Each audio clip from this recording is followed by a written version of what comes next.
दोस्तों, आप सभी का the logical Indian YouTube channel में बहुत बहुत स्वागत है। मैं हूं एडवोकेट पंकज कुमार त्रिपाठी, लखनऊ से।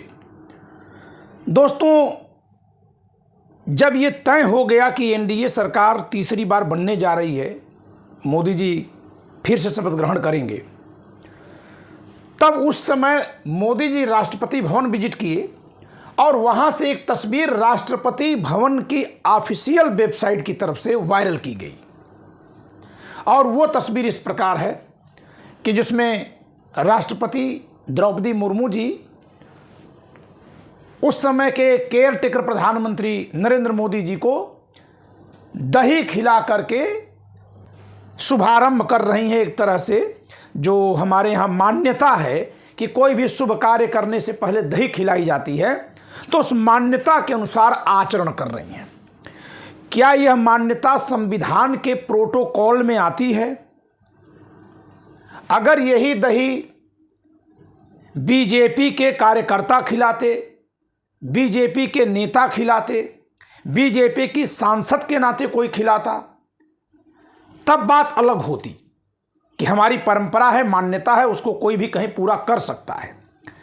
लेकिन एक संवैधानिक पद पर होते हुए संवैधानिक हैसियत में, क्योंकि राष्ट्रपति भवन की ओर से फोटो वायरल की गई, क्या राष्ट्रपति पद पर बैठे द्रौपदी मुर्मू का यह कर्तव्य है कि वो दही खिलाएं? और क्या यह शोभा देता है? क्या यह संविधान के साथ खिलवाड़ नहीं है? देखिए दोस्तों, एक बात भूलिए मत कि हमारे देश में जो जेंडर बायसनेस है उसके दो चित्र एक साथ दिख रहे हैं। एक तो आम तौर पर जैसे घर में महिला खड़ी रहेगी, पुरुष बैठ जाते हैं, तो यहां देख लीजिए। और दूसरे महिला जो है कहीं कोई जाता है तो खिलाती हैं, तिलक लगाती हैं। ये वहां सही था जब हम युद्ध के दौर में जिया करते थे, जहां महिलाओं को कमजोर मान करके पीछे रखा जाता था, बच्चों और महिलाओं को, और पुरुष लड़ने जाते थे। महिलाओं की सुरक्षा उन पुरुषों पर निर्भर करती थी। आज जब संविधान लागू है और बुद्धि से सब लोग चल रहे हैं, मशीनों से सब लोग लड़ रहे हैं, तो शारीरिक शक्ति का यह अंतर मायने नहीं रख रहा है। लैंगिक भेदभाव हमारी परंपराओं में रहा है, जिससे हम संविधान के माध्यम से निपट रहे हैं। लेकिन ये क्या, पुरानी मान्यताओं के आधार पर उसे चमकीले आवरण में परोस कर अगर लैंगिक भेदभाव को शीर्ष पदों के माध्यम से फिर से लाया जाएगा, दिखाया जाएगा, तो होगा क्या? तो क्या मोदी जी ने आदिवासी महिला के नाम पर जो द्रौपदी मुर्मू जी को राष्ट्रपति बनाया है, वो केवल इसीलिए बनाया है कि या तो आदिवासी समाज से होने के नाते खड़ी रहें या महिला होने के नाते खड़ी रहें? ये ऐसे दो वर्ग से आती हैं जिनके साथ सदियों तक भेदभाव होने का आरोप है, और इसी नाते ऐसे भेदभाव को रोकने की व्यवस्था भारत के संविधान में की गई है, जिनमें से पहला है इनका महिला होना और दूसरा इनका आदिवासी होना। तो क्या ये सामंती प्रथा है? ये राष्ट्रपति महोदया को खड़ा करा करके स्वयं प्रधानमंत्री बैठे हुए हैं, ये कौन सा प्रोटोकॉल है? ऐसे ही प्रधानमंत्री जा रहे हैं अगर अपना दावा पेश करने राष्ट्रपति महोदया के पास, तो इनको संवैधानिक तरीके से दावे को स्वीकार करना है। इसमें दही खिलाने वाली बात कहां से आ गई? मैं इसकी निंदा करता हूं। हमारे परंपरा के आधार पर भले यह कार्य है, लेकिन हमारी परंपराएं हमारे घरों में हो, हमारे समाज में हो, वहीं तक स्वीकार्य हैं। अगर संवैधानिक पदों पर बैठ करके इन परंपराओं का नाटक किया जाएगा, तो इसका एक दूसरा भी रूप सामने आ रहा, मैं दिखाऊंगा भी कि परंपराएं फिर कहां ले जा रही हैं हमको। दोस्तों, ऐसा नहीं है कि द्रौपदी मुर्मू जो आदिवासी समाज से आने वाली महिला हैं, यानी आदिवासी समाज से आने वाली हैं और महिला हैं, इन्हीं के माध्यम से इस तरह से सामंती पुरानी प्रथाओं का प्रदर्शन करवाया जा रहा है। बल्कि इसके पहले जब रामनाथ कोविंद जी, जो एससी समाज से हैं, वो राष्ट्रपति थे, तो उनके आचरण में भी ऐसी ही चीजें झलकती थी।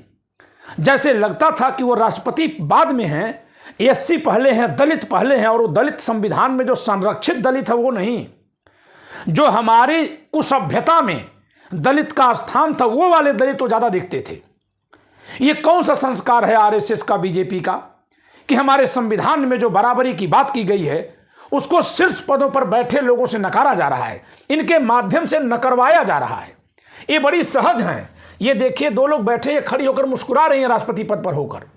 तो इस संगठन की ट्रेनिंग इस तरह से है, लेकिन ये भी भूल गई है कि राष्ट्रपति के पद पर हैं और ये इस बात को समझ रहे हैं, लेकिन संगठन की ओर से इसको मैसेज के तौर पर बाहर लाया जा रहा है इनके माध्यम से, कि ताकि समाज जान ले कि हमारे लिए महिलाओं की दशा यही है, और है भी यही।